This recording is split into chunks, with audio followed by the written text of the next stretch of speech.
Could she really be here, waiting for me?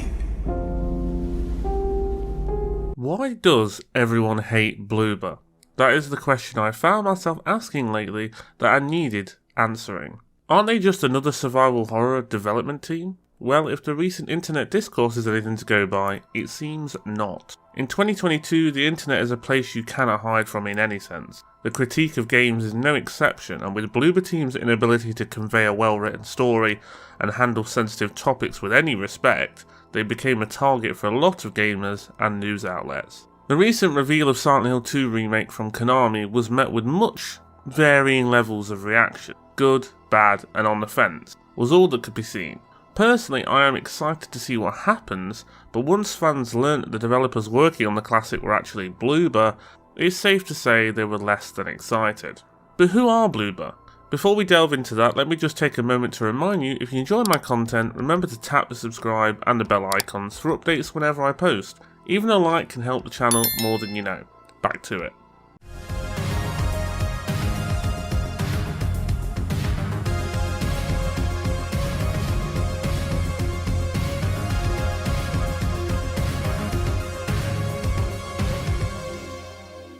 Where this hate comes from, for lack of a better word, seems to stem from their previously released games, some of which being Layers of Fear, The Medium and Blair Witch. All games that could be considered to play on nostalgia, almost imitating what was popular but with their own flair.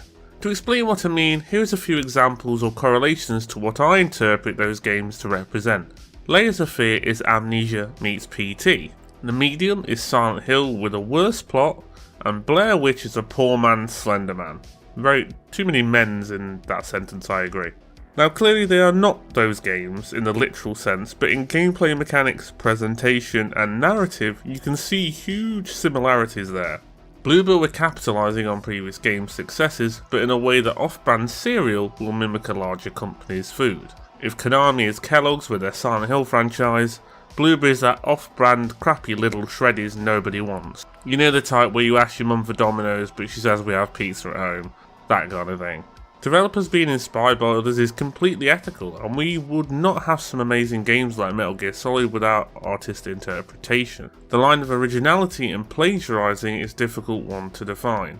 However, if you were going to show me an example of where a team dances upon the sticky situation, Bloober Team is just that. Now, I'm not saying their games are terrible, far from it. Layers of Fear is a favourite of mine, but it's hardly unique or groundbreaking. It's okay. And that is fine. But for what people get upset about and critical about with their games beyond the cosmetic layer copycatting is the handling of the subjects within the narrative. It is totally fine to enjoy these games for what they are, and I should never influence your enjoyment of what Bloober make. My main point is to be aware of their toxic representations of sensitive subjects. With Bloober, mental health and various conditions within the spectrum is their bread and butter. Mental health can be a great device to explore within a video game, but it must be handled carefully, be well crafted, and not stigmatise victims to be monsters. Bloober fail at that time and time again. In fact, more times than anyone could count. The Medium is their latest example of a brilliant two-world crossing concept, ghostly characters and interesting environmental design, being played by GCSE interpretations of what mental health can be or do to people.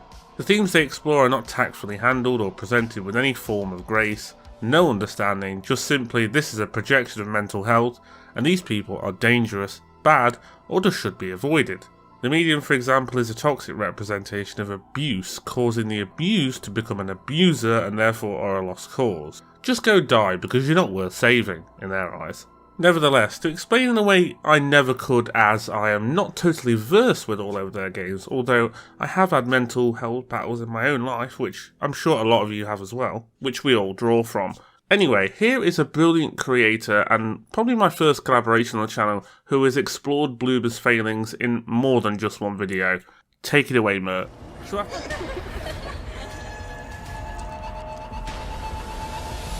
Bloober have proven that they can make good games. for those of you that have played it, Observer was kind of a banger. It was really good. Awesome cyberpunk dystopian setting, gloomy, dreary, kind of depressing. Interesting face value story that was fun even to replay, but also had tons of side stories and subtext and metaphor that was also really interesting to go back and explore. There's 2 levels to it. And extremely cool side stories and mini events that happened as you walked around the world and explored. It was creepy, it was so atmospheric, and it was such a good game. I could not recommend it to anybody enough. Observer shows that Bloober can write fantastic stories and make incredible games. But my goodwill for Bloober started to kind of skid away when they began to make stories about mental health. And also very dark subjects, dark issues, you know, sexual assault, childhood abuse, PTSD. And the issue I had wasn't that those stories didn't need to be told. Of course these stories can be told.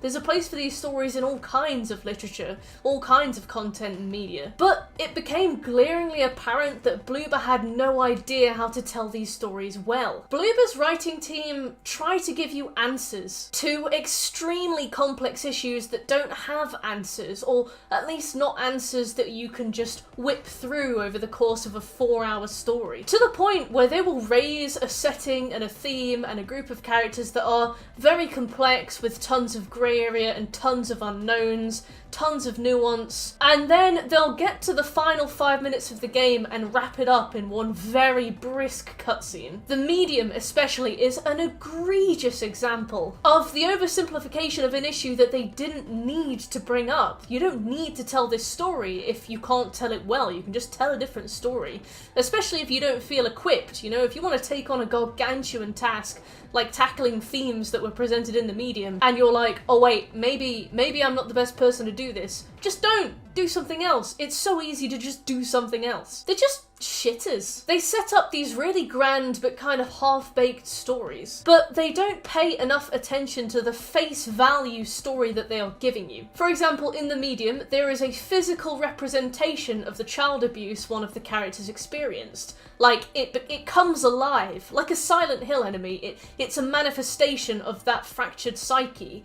It is a physical, dangerous manifestation of abuse. It attaches itself to the victim, it can't leave the area that the victim is in, and it murders anybody that enters this area. It is actively dangerous and completely immortal and invincible. And so the team kind of trip over themselves with this for a while, and you're not quite sure how they're going to wrap it up this fast because there's so much to kind of tackle, and you can see they're running out of time and they're running out of money as the maps become more simple and the puzzles become more simple and the gameplay becomes more kind of skeleton crew. And then the only way that this creature can be defeated is for the victim of child abuse to die. The only way this person can fix the issue that they are causing, that wasn't their fault, is to no longer be alive. Bloober are the kind of developers that are like, yeah, sure, let's take some of the most difficult subjects in modern human reality and then just distill them into a 4-hour story with a definitive ending. Yeah, we can solve child abuse. Yeah, we can solve mental illness. Except in at least 2 of the endings that I've seen of the few of their games that I've played, they always just have the mentally ill person kill themselves at the end so as not to be a bother to anybody else.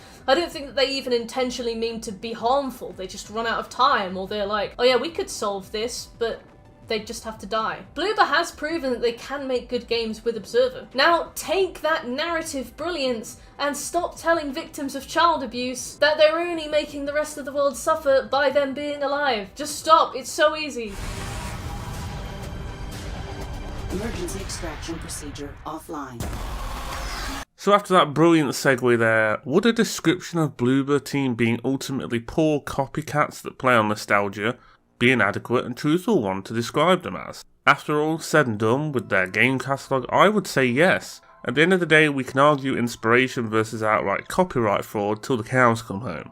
But it seems the hate, dislike, or just lack of faith in Bloober Team's abilities to create a remake of this Silent Hill 2 classic that people love is completely warranted.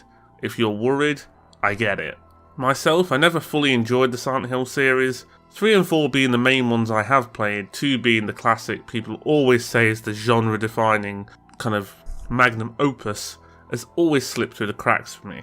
I want to remedy that in the future, but with a remake I feel part of me is cautious and part of me can't wait to see what Bloober do, and maybe they'll reinvent themselves. Only time will tell if they'll ruin what made Silent Hill 2 special, or whether it'll just be okay, or it'll divide the fanbase. The team also have what it seems to be a reboot or sequel in the works for their Layers of Fear series, simply titled Layers of Fears. A truly inspiring title with adding an addition of an S to the name. Never done before in the industry, has it? Oh wait, where have I seen that before actually?